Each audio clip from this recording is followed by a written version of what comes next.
तो नमस्कार दोस्तों, राजा भैया ब्राजील वाले में एक बार फिर से आप सभी का हार्दिक स्वागत है। तो दोस्तों, एक भाई का कमेंट आया था, बहुत पुराने सब्सक्राइबर हैं, फॉलोवर है चैनल के, कि भाई एक डिटेल वीडियो बनाओ, एक इंडियन ब्राज़ील में कैसे शादी कर सकता है, इंडिया में कैसे शादी कर सकता है। तो मैं एक वीडियो लेके आया हूँ कि एक विदेशी से, एक फॉरेनर से, एक ब्राज़ीलियन से आप इंडिया में कैसे शादी कर सकते हैं, क्या प्रोसेस है, उसके बाद आप वीज़ा कैसे लेंगे ब्राज़ीलियन एम्बेसी न्यू दिल्ली में, वो सब डिटेल में हम बात करेंगे। तो लगे रहिए, पूरा वीडियो देखिए और इस वीडियो को ज़्यादा से ज़्यादा शेयर कीजिए।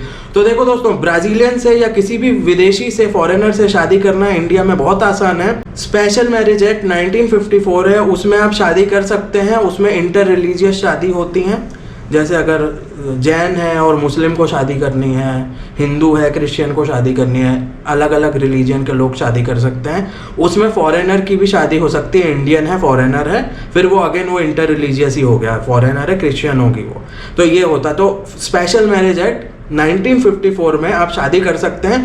उसमें शादी करना भी बहुत आसान है। उसमें 30 डेज का नोटिस लगता है।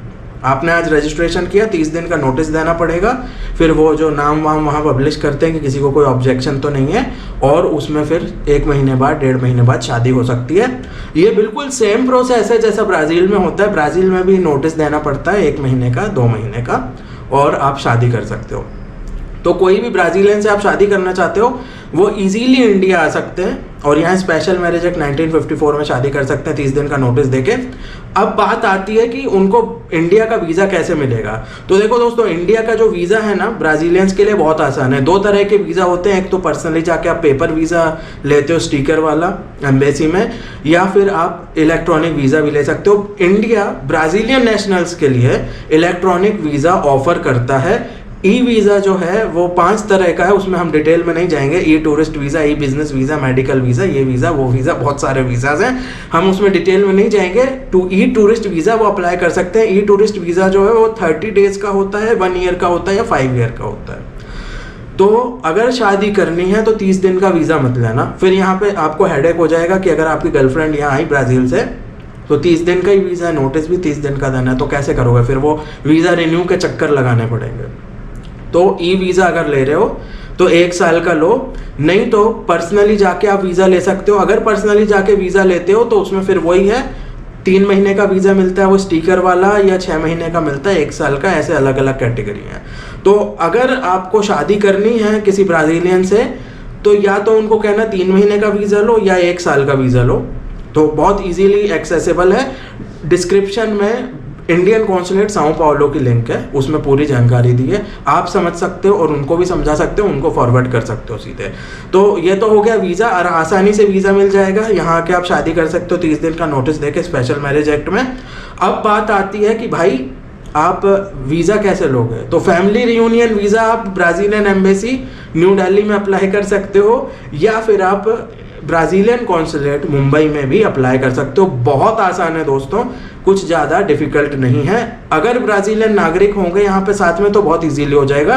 तो फिर वही है, वीज़ा की वैलिडिटी उनकी ज़्यादा होनी चाहिए, 1 साल का होगा तो आराम से शादी भी हो जाएगी, आपका फैमिली रियूनियन वीज़ा भी हो जाएगा। फैमिली रियूनियन वीज़ा जो है वो 1 साल का है। ब्राज़ील में जाके जब उसे रजिस्टर करते हैं तो फिर वो 9 साल का आपको कार्ड दे देंगे। तो ये मत समझना कि यहाँ फैमिली रियूनियन वीज़ा अगर ब्राज़ीलियन एम्बेसी आपको 1 साल का दे रही है तो आपको 1 ही साल का मैरिज वीज़ा मिला, नहीं, वो सिर्फ वीज़ा की वैलिडिटी है। वो 1 साल का वीज़ा लेके ब्राज़ील जाके फेडरल पुलिस में जब आप रजिस्टर करते हो मैरिज सर्टिफिकेट सारे डॉक्यूमेंट के साथ, तो आपको परमानेंट वीज़ा दे देते हैं, वो 9 साल का है ना। या जो भी वीज़ा की वैलिडिटी है वो फेडरल पुलिस डिसाइड करती है, लेकिन शादी वाले केसेस में वो 9 ईयर्स का ही होता है, तो उसका आपको टेंशन नहीं लेना। तो अब देखो, फैमिली रियूनियन वीज़ा अप्लाई करना है ब्राज़ीलियन एम्बेसी न्यू दिल्ली में, वो भी बहुत आसान है। मैरिज को आपको अपनी रजिस्टर करानी पड़ेगी, ठीक है। तो आपने ऐसे यहाँ इंडिया में शादी कर ली, अब वो शादी वो सिर्फ इंडिया में वैलिड है, वो ब्राज़ील में वैलिड नहीं है। तो वो जो मैरिज सर्टिफिकेट है उसको पूरा हाया का अपोस्टाइल होता है, अपोस्टाइल करवाना पड़ेगा, वो सब करा के ब्राज़ीलियन एम्बेसी न्यू दिल्ली में लेके जाओगे। साथ में अपनी ब्राज़ीलियन वाइफ को भी ले जाना, काम बहुत फास्ट हो जाएगा। तो वो आपकी मैरिज जो है वो रजिस्टर कर लेंगे। जो डॉक्यूमेंट लगेंगे फैमिली रियूनियन वीज़ा के लिए वो मैं आपको वीडियो में नहीं बताऊंगा, क्योंकि 50 से 60% डॉक्यूमेंट वही सब सेम है, फ़ोटो, पासपोर्ट, फॉर्म, है ना। तो रिपीट करने की ज़रूरत नहीं है, डिस्क्रिप्शन में लिंक है तो आप पूरा देख सकते हो। जो मेन डॉक्यूमेंट है मैं वो बताऊंगा। पुलिस क्लियरेंस सर्टिफिकेट कंपलसरी है, फ्लाइट टिकट कंपलसरी है, एक स्टेटमेंट ऑफ रेसिडेंसी आपके ब्राज़ीलियन स्पाउस को देना पड़ेगा, जो स्पॉन्सर हैं आपका वीज़ा स्पॉन्सर करेंगे कि वो ब्राज़ील में रहते हैं नंबर 1, या फिर उनका प्लान है ब्राज़ील में रहना। अब जैसे कोई ब्राज़ीलियन लड़की इंडिया में नौकरी कर रही है या स्टूडेंट है, अब तुम दोनों की शादी हो गई तो वो तो इंडिया में ही रह रही है, ठीक है, तो उनको फिर अपना एक्सप्लेन करना पड़ेगा कि भाई मैं यहाँ काम कर रही थी या पढ़ाई कर रही थी, अब हमारा प्लान है दोनों का ब्राज़ील में रहने का, या फिर मैं ब्राज़ील में ही रहती हूँ वहीं काम करती हूँ, वो सब आपको वो प्रूफ दे सकती हैं। एड्रेस प्रूफ हो गया, कुछ भी वर्क का प्रूफ है, जो भी है वो अपने प्रूफ दे सकते हैं कि मैं ब्राज़ील में ही रह रही हूँ और वहीं रहना है, हम दोनों को प्लान है हमारा।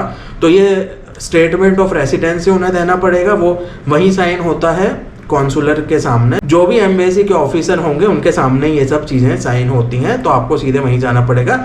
मैरिज डिक्लेरेशन होगा, दोनों का जॉइंट डिक्लेरेशन होगा, स्टेबल यूनियन के केस में भी है ये, तो दोनों का जॉइंट डिक्लेरेशन होगा, उन्हीं के सामने साइन होगा कि जो आपकी मैरिज है वो कंटिन्यू हो रही है, कंटिन्यूटी ऑफ मैरिज, कि आप दोनों मैरिड हो, और यही डिक्लेरेशन आपको उसमें भी देना पड़ेगा, सिर्फ वो सर्टिफिकेट से काम नहीं चलेगा।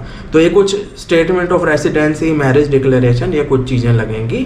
तो ये सब आपकी जो ब्राज़ीलियन वाइफ है, आप उसको एम्बेसी ले जाओगे, वहाँ वो सब उसको बता देंगे, आपको घुसने नहीं देंगे, आप इंडियन हो, लेकिन जो ब्राज़ीलियन नागरिक है उसके लिए वो देश ही है ब्राज़ील, उनको फ्री एंट्री रहती है, वो अंदर जाके आराम से बात करके भी आ सकती है, और वो लोग हेल्प कर देंगे, पोर्तुगीज़ में भी बात कर लेगी वो, तो आपको उसका कोई टेंशन नहीं है।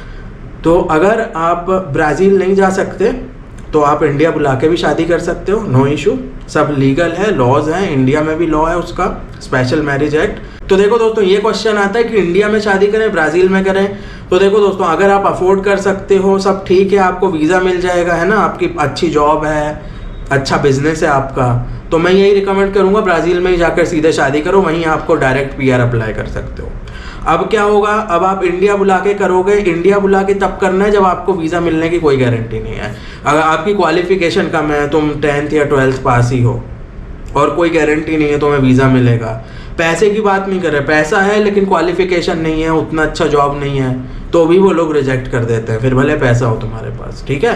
तो अगर तुम्हारे पास पैसा है, बाकी चीज़ें फुलफिल नहीं हो रही रिक्वायरमेंट, तो आप इंडिया बुला के भी शादी कर सकते हो, आप दोनों का पर्सनल डिसीजन है, तो वो आप देख लेना। तो यहाँ जो क्वेश्चन था कि भाई इंडिया में शादी हो सकती है, बिल्कुल हो सकती है, यहीं वीज़ा भी अप्लाई हो सकता है, सब कुछ हो सकता है, इलेक्ट्रॉनिक वीज़ा भी है ब्राज़ीलियंस के लिए इंडिया का, तो वो सब चीज़ें आप देख लेना।